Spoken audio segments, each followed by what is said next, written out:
Good morning all dear friends. সকাল সকাল আমি জলখাবার নিয়ে চলে এসেছি। আজকে আমাদের সকালে জলখাবার ডালিয়া ছিল, তো সেটা নিয়ে খেয়ে এলো বন্ধুরা। রান্নাটা বসাচ্ছি এখন। রান্নাটা এখানে করব, ডাল করব, আলু পোস্ত করব, আলু ঝিঙে পোস্ত করব আর আলু ভাজা করব। তো চলো এক এক করে রান্নাগুলো সব করে নিই, তারপরে দেখাচ্ছি। তো এই রান্না বান্নাগুলো সব করছি। এখন ওই বেগুন ভাজাটা করা বাকি রয়েছে, বেগুন ভাজাটা বসিয়েছি। তার আগে আলু ভাজা করলাম, আলু ভাজা করে হয়ে গেছে, নামিয়ে রেখে তোমার করলাম ইয়েটা বসিয়েছি, বেগুন ভাজাটা বসিয়েছি। বেগুন ভাজাটা হয়ে গেলে পোস্তটা করব, লাস্টে ডাল করব, কড়াইয়ের ডাল করব। তো শনিবারের দিন আর কি রান্না করব ভেবে পাচ্ছিলাম না, তো এটাই করছি, আর কিছু করব না। আর চাটনি রয়েছে, সেই চাটনিটাকে একটু পাতলা করে নেবো, তাহলে সবার হয়ে যাবে। অল্প চাটনি রয়েছে, বেশি চাটনি নেই। তো এসবগুলো করে তারপর ছেলেকে চান টান করাবো, আমি নিজে চান টান করবো, করে তারপরে দেখি যদি ছেলেকে পারি খাই দেবো, নয়তো পরে খাওয়াবো। দেখি কি করি না করি। সবাই তোমরা এই গরমে কি করছো না করছো আমাকে একটু কমেন্ট করে জানিও। যা গরম পড়েছে, এই গরমের ভাল লাগে না রান্নাঘরে থাকতে, কিন্তু তাও কাজ তো করতে হবে, কাজটা তো থেমে থাকবে না গরমের জন্য। ডেলিকার ডেলি যা কাজ থাকে সবটাই করতে হচ্ছে। তো এগুলো করে প্রচুর জামা কাপড় রয়েছে, গোছাতে হবে। দেখি যদি আজকে সময় পাই তো করবো, নয়তো কালকে দিনটা সময় আছে।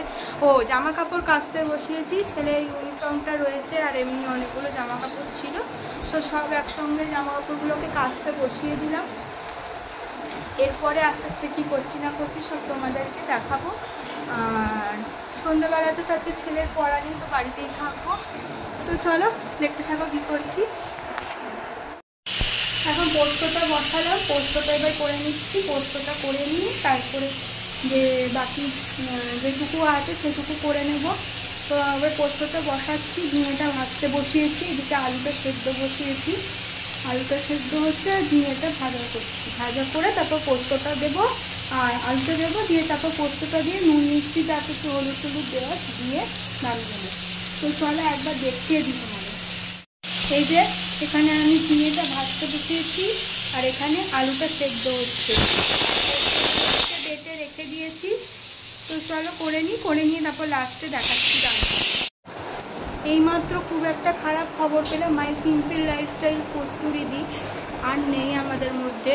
তো খুবই খারাপ খবর। উনি বড্ড বড় মনের মানুষ ছিলেন এবং খুবই ওনার মনের জোর ছিল এতদিন ধরে, যে উনি এত অসুস্থ ছিলেন ওনার মুখ দেখে কোনোদিনই বোঝা যায়নি। উনি এতটাই অসুস্থ ছিলেন, তবুও মনের জোর নিয়ে উনি জীবনে এগিয়ে চলছেন। কোনোদিন নেগেটিভ কথা ওনার মুখ থেকে শুনিনি ভিডিওতে, সব সময়তে দেখেছি পজিটিভ কথা। হঠাৎ করে যে কী হয়ে গেল, এইভাবে মানুষ ছেড়ে কেন যে চলে যায়, ভগবানের যে কী বিচার জানি না। শুনে খুবই খারাপ লাগছে। তো আর কিছু তো করার নেই, যে যাবার তাকে তো আটকানো যাবে না, সে তো চলে যাবেই। তাই তার আত্মার শান্তি কামনা করি। সবাই একটু প্রে করো যাতে উনি আর কষ্ট না পান। ওনার ফ্যামিলির প্রতি একটা শ্রদ্ধা, মানে সহমর্মিতা যাকে বলে, সেটা চাই। যাতে কিছু তো বলার ভাষা নেই, কি আর বলবো। ওদের মধ্যে দিয়ে কী যাচ্ছে সেটা হয়তো ওরাই জানে, আমরা হয়তো কল্পনাও করতে পারবো না, কিছু বলতেও পারবো না। আমরা ভাবতেই ধারণার বাইরে হয়তো আমাদের কাছে ওদের মধ্যে দিয়ে কী যাচ্ছে। বড্ড কষ্ট পেয়ে গেল, কেউ যেন এরকম কষ্ট না পায়। ঠাকুরের যে কী বেচা সুস্থ করে দিতে পারত। ঠিক আছে বন্ধুরা, আবার পরে দেখা হবে, পরে কথা হবে। Good evening friends. এখন সন্ধ্যে 6:30 বাজছে।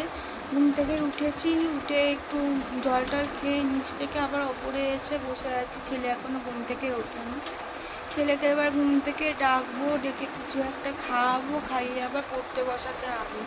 কারণ আজকে তো টিউশন নেই, ওদের বাড়িতেই পড়াতে বসতে হবে। তো চলো দেখি, চাটা খেলে তখন আবার তোমাদেরকে দেখাবো। আর ছেলেকে এখন খাওয়াবো, তখন আবার দেখাবো। তো চলো দেখতে থাকো। আমাদের বাড়ির কাছে এখানে রক্ষাকালী পুজো ছিল, সেই পুজোতে কিছু ছবি তোমাদের সাথে ভিডিও শেয়ার করলাম। এখানে রক্ষাকালী পুজো হচ্ছে, সেখানে আমার হাজব্যান্ড গেছিলো, ওখানে ভোগ ভোগও দিচ্ছিল, সেসব নিয়ে এসছে। তো ওখানে যাইনি, তো বলেছিলাম একটা ছোট্ট ভিডিও তুমি করে নিয়ে এসো, তো সেই ভিডিওটাই তোমাদের সাথে লাস্টে শেয়ার করলাম। এরপরে গুড নাইট আর বলতে আর সামনে আসেনি, তো এখানেই তোমাদের গুড নাইট বলে দিচ্ছি। শুভরাত্রি, সবাই ভালো থেকো, সুস্থ থেকো, আর আমার চ্যানেলটাকে সাবস্ক্রাইব করে দিও, ভিডিওগুলিকে লাইক করে দিও আর শেয়ার করে দিও। তো চলো, গুড নাইট।